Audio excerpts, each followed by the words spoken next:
How to fix Instagram stories not deleting. Hello guys, in this video I'm going to show you how to fix this problem easily and fast in less than 1 minute. So all what you have to do is open the settings on your phone.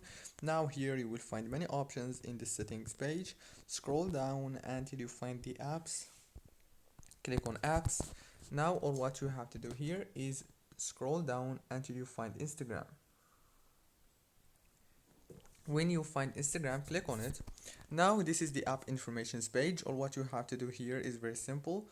Just click on the power usage details and then disable the power consumption alert and wait a few seconds, then enable it again and do the same thing with the app launch. Click here and make sure that it's on manage automatically, disable it and enable it again. Go back and click on force stop and then go back to the settings page. Click on the wireless and networks, then enable the airplane mode and disable it. That's it guys, don't forget to like, subscribe. Thank you for watching.